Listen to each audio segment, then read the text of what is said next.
everyone, I'm Amber. Hello little friend. You have a friend? Hello.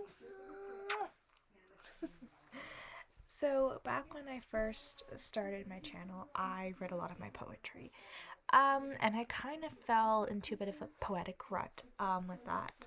And then I kind of felt like I just didn't wanna read my poetry on my YouTube channel because of so many different things. And so I just didn't. And then I just never did. Um, and so today I thought I would read you guys some poems. And I thought it would be a nice little transition back. I have been writing a little bit more as of recently. And new stuff is going on in my life since back then. So I just would like to share it with you guys. Um, no background to anything. I like the idea of poems kind of being like when you hear it, it means something to you personally, or you can kind of think of what it might mean or what it might be about. And yes, it's good to have the context sometimes. But other times it's just, it's personal to the person. And if I choose to, and when I choose to, or if I choose to, that's my personal thing. So I have a couple poems. I chose about three. And we're just gonna go ahead and read them. This one is called Daydreaming. The world hits different at 2 a.m. when your walls feel like strangers and your body but a corpse. That somehow you remain conscious in, oh, how funny a feeling it is to feel every regret beneath you in the way the mattress balances your back, hugging only areas of discomfort, never really shaping to you. How raw the sheets feel under my dry feet, craving a foreign body to land on, because they feel as alone as me. The pictures I see in the collage of a popcorn ceiling feel naked, their secrets being noticed for the first time through my anxious eyes. You remain stuck in my temples. I can feel the weight there like an unfinished letter that I thought I'd mailed years ago. But maybe I put blame on you because it's easy, because it's true, but at the same time, too old. Maybe I put blame on you because it's comfort, feels better than the grainy and blurry picture that lays now fully developed in a box beneath my bed. I thought you had seen my ugly in the scrambled eggs I'd make for breakfast. 2/4 salt, a pinch of shell, scrape it along the edges at maximum heat to make sure I'd burnt it all. Deep down, I feel it, numb like my lips after sucking a frozen treat, the ache of sensation barely present, so I pinch them down with my teeth just to see if they'd hurt. A nerve-bending tingle that reacts too late, so my muscles loosen with acceptance, eyes closed, hoping dreams might favor me better. This one is called The One That You Love. I'm not ready to curse myself again. With your lies, the roller coaster of backstabbing bringing me into the abyss of the ghosts called anxiety that I thought I killed. One blow, then another, watched its blood trickle down the drain, smiled that it was finally over like the murder that you so claim I am. A butcher chopping away at your peace of mind, rolling eyes. 'Cause here we go again with her pathetic little whines. Well, is that your second cup or your third? Secrets that I was never supposed to tell, falling all over the slippery floor that you forgot to mop, choking on that last puff of weed because good little girls can inhale acid only from those they love, stuck in your car, windows rolled up, atmosphere pungent with she said. Am I supposed to listen to your tears when you let me drown in mine? So, next up,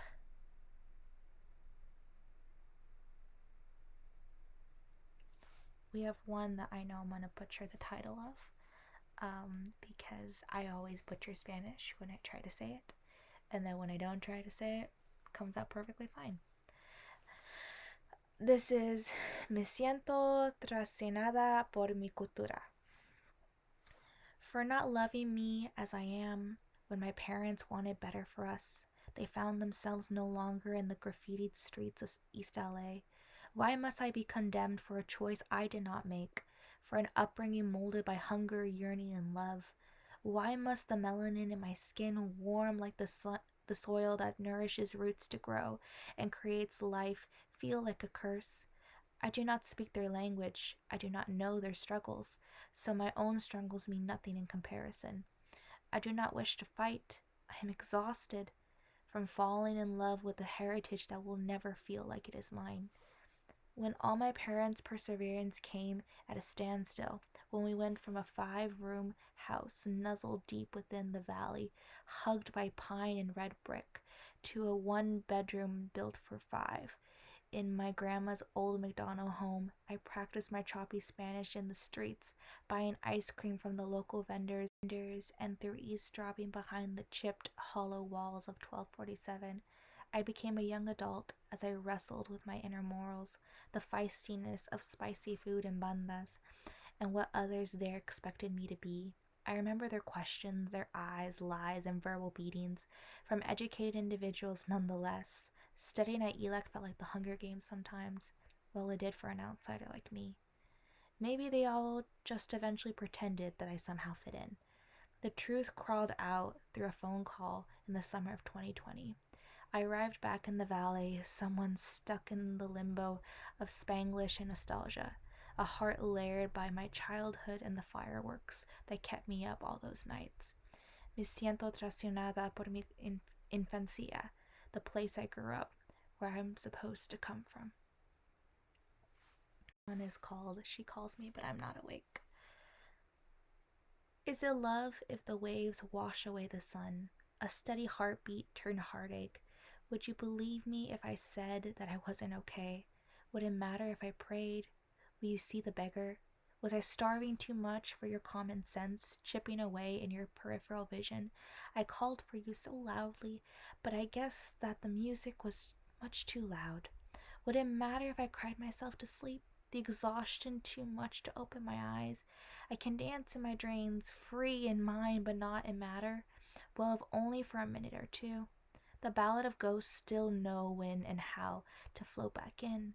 As I tiptoe through heaven and limbo, you always said that God punished those who took their life. I wonder if he really would. Engulf pain with more gasoline. Would it matter if you saw my face bare? Eyes shut, life swallowed. Then would my poetry finally be heard? Would my dance finally come to light? Will you remember when I said hi that day and you left me on red? Which would you recognize first, your screams or your judgment? Perhaps some tall tales are true.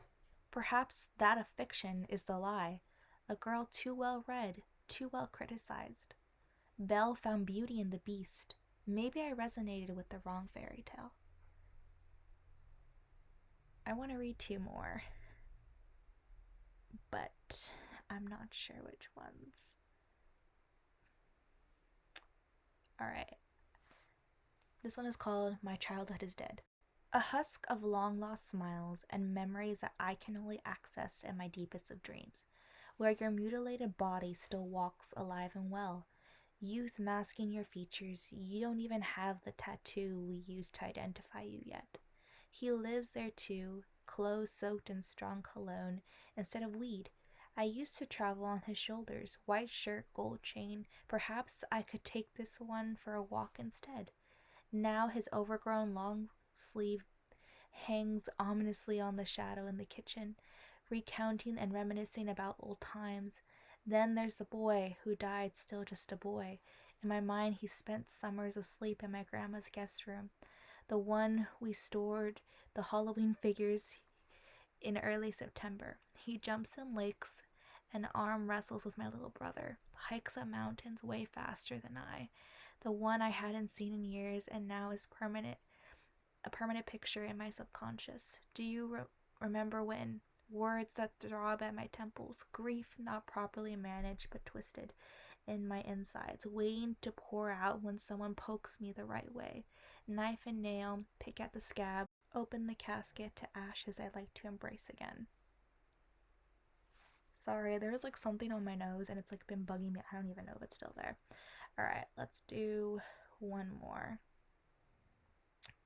I feel like I read these to you guys because those are the ones that like I did a while back ago. I kind of want to read one of my old ones that I wrote when I was back in, I think I was doing my bachelor's at the time, and I really liked it and how it came out. So I think I'm going to read that one to you guys. If I can just, oh, I found it. And we had to kind of like copy or use like a certain style that she wanted us to use. And I haven't written the style since. I don't normally write in like the different poetic styles like haiku and limerick and all that stuff. Or at least I don't intend to, or keep it in mind. But when you're in class and they give you an assignment, you have to kind of like write using that kind of structure. I think it's really hard, but it's also really fun. And this one I really liked how it turned out. So, this is 8 ways of looking at a hummingbird. Number 1, billowing over the heads of students across the classroom. On the other side of the glass window danced the petite hummingbird. 2, in the setting sun, with sword in mouth, pointed pen ready to write. With syrup and nectar, a hummingbird watches the ongoing story of people unfold below. 3, a young lady sits and watches as the hummingbird flows and ebbs from tree to tree outside red brick buildings. 4. 12 years and a long time ago, under the umbrella branches of a banana tree, a little girl turns and watches as the hummingbird buzzes at the smile-shaped fruit. 5. Grandma and grandchildren hang a fluorescent red liquid in a hanging red piece of plastic just outside of the kitchen window for hummingbirds to drink. 6. Hands flutter anxiously as a pencil hits page. Words of a young writer swirl and create like hummingbirds' wings, quick and crisp, with sharp direction, yet one slice could cease its flight. 7. A loved one watches from somewhere long ago. Like the eye of the hummingbird, always observant, always watching, she sees life grow and flourish, yet her beauty always remains ever present, remaining. I think it's 5, 6, 7, 8. I'm doing a terrible job for this one. Its watercolor skin shimmers metallic, and yet it's like a gleam in the wind, a shimmer from the reflection of the sun. Only a few will notice it. It soars, so small and yet so completely adequate. And I really liked that one. But I did a terrible job reading it because it was in Roman numerals, and I cannot read Roman numerals past like 3. And yeah, I kind of want to read one of my really early ones just so you can kind of get like a sense of like how I used to write. Let's see. I really like this one. Okay, this is my last one. This is called Cold. Thick, honey sweet warmth fills my throat. Chamomile and my mother's favorite, and now it is mine. It soothes and washes down the tickle in my throat, but the soft pulsing of the irritating ache still remains. A cold in winter is the worst thing. The chill from outside creeps its way through the windows and across the walls and makes the air frigid and numb. The cold settles on my skin and sends goosebumps up and down my arms as I shiver and cringe. Mom has taken away all the blankets. A thin, crisp paper-like sheet is all I have to keep me warm.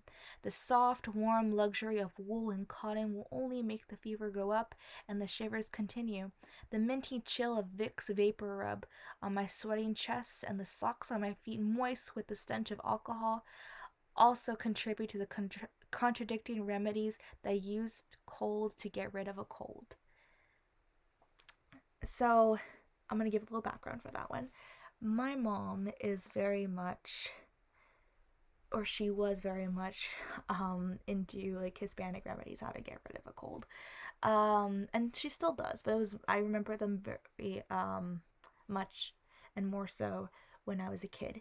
So she would put Vicks Vapor Rub on her chest, which apparently is not a good thing, and in our noses.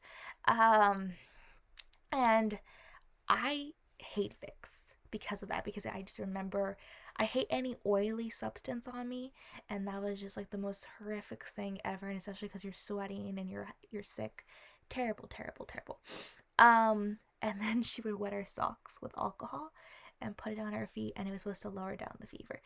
Do I know this stuff actually worked? I do think that some of it actually worked. Have I been able to cure or get rid of a cold using other remedies since I've gotten older? Yes. Um, I do believe though that Vicks with sugar does bring down like a bump that I will say to the day I die. Like I would use that on my own children because I saw it work many, many times. This, I don't know if I believed it to work because I was still very much sick and I was shaking. She also never let us use blankets, like the fuzzy blankets, like, you're cold, you want to be warm. It was more so like hospital blankets and sheets that she would give us because, um, again, any sort of like thick fabric would only make us like have more of a fever. Don't know if I believe that to be true. I believe that rest can heal a lot. But yeah. So yeah, those are some of my poems. And I hope you enjoyed. So thank you so much for watching.